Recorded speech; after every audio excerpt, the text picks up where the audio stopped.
batekin ikusten duela, nahiko parekatuak dira, Trintxerpere eusten ari da, eta Tiranek nahiko lan badu Pasaiako bien inguruan jarraitzeko.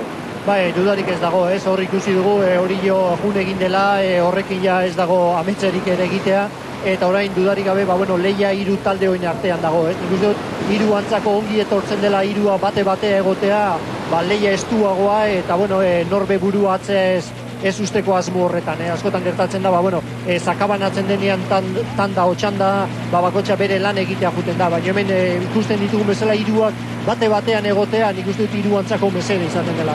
Eta azpimarratu behar duguna zera da, horiok gutxienez 5 trainerutako abantaila baduela, eta gutxienez minutu laurdena 15 segundu horiek badituela. Ez duela behar bada askoz gehiago izango, baina hori behintzat bai, seguru.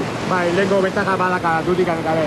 Irutzait gehiago kenduko dula, no? Baina berriz irutzen zaite bentaja gehienak kenduko dula, izlatik barrua. Horre arte ez daka baliza honena, no?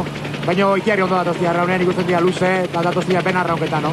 Horrek ematen du morala bestiak atzen bakontxan, horrek indarrak ez tontokitik eman ititu. Aizu, eta entrenatzaile batek ze pentsatzen du olako momentu batean, batipat jo dezagun orain, San Pedro tarrak. Hemen txeparean ikusten ditugu, akuariun inguruan dira, zuek ez dituzu ikusten, baina gu komentarista postuan ditugu, eta hauen keska zera izango da.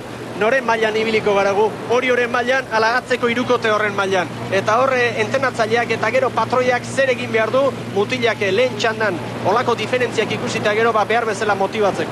Bueno, San Pedro bezalago tripulazioa da asko motibatu berrik ez dago, no? Jendea veteranoa da, estropa asko irazitakoa, eta badakit jegoa momentu enten hori jo ikierrezko estropa iten nahi dela.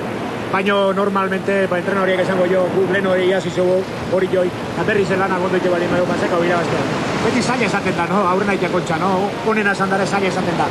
Baina hori, motivazio hori, no? Horrekin atatze bali maia iutzetak da San Pedro, berri bere estropan ingo du. Argi dagoena zera da, Baserri. Gaur, San Pedro aldez aurretik ere tentsio handiz egongo dela eta pentsatuz kriston lan egin behar dutela, baina orain, ikusita hori onolako estropada egiten ari den, haue pentsatu behar dute, hasi eta bukatu, egundoko estropada egin behar dutela, bestela behar bada bandera gaur bertan joan daitekela pikutera, ez? Bai, ikusirik gauza nola di joan eta ze maitzakin nik uste dut, oaindik konzentrazioa handio beharko dula, Zuek hori komentatzen nahi zinaten bitartean, hemen ikusten nuen Juan Carlos Fontan bere palkatxotik atera kronometroa, eta neurtzen naizen batetik denbora, paladak eta bar. Hori otarren erritmoa eta kalkulatzen. Bai, eta irteerako denbora eta nola dijoazen ikusiri, pixka bat jokuan beren lana nolakoa izan behar duen babesteko, ez? Abantaila hondiz dator Orio, pasa dute jadanik Santa Clara uartearen parea, orain olatuen kalterik gabe Orio gogor, azken txampa hauetan, momentuz bigarren postuan eta hau notizi nabarmena dugu Trintxerpe dator, hirugarren postuan hortxe Tiran eta Donibaneko nahiko parean, baina argi eta garbi momentuz Orio lehen postuan, Trintxerpe da bigarren datorrena, eta hau benetan aipagarria da, Baserri.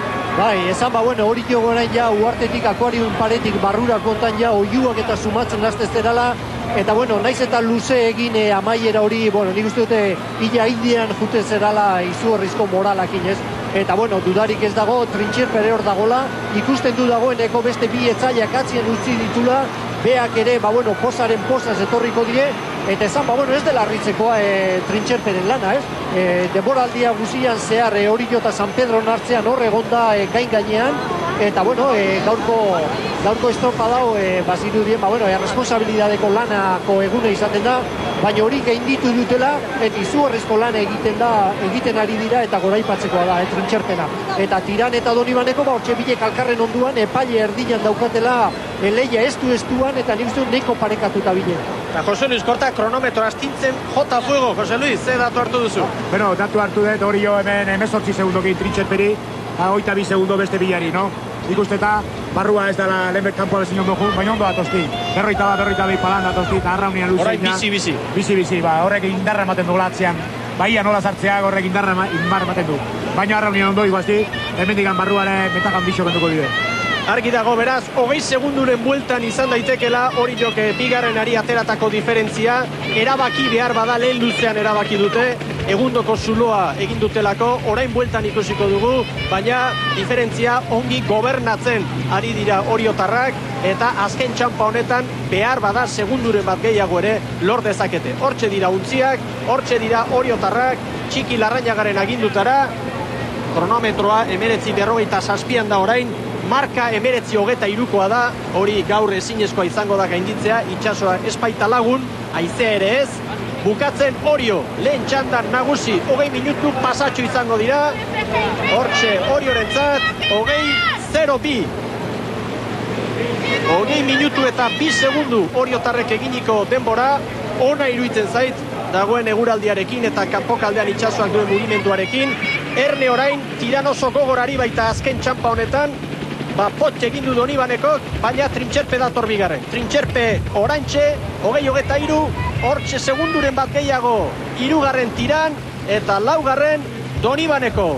Orantxe amaitu dute Donibanekoek baita ere, behin-behineko denborak guk harturikoak gure kronoaren bidez, 20:02 Orio lehen txandan nagusi. 20:23 bigarren Trintxerpe, 20 minutu, 23 segundu. Tiran hirugarren, 20:24, Donibanekok, 20 minutu eta 30 segundu. Labur-labur protagonistaren bat hartzeko modurik baldin baduzu Juanan Legorburu, zure txanda. Hortxe da gure txalupa batean Juanan. Baina ia pixkana hurbiltzerik badugun, izan ere Orio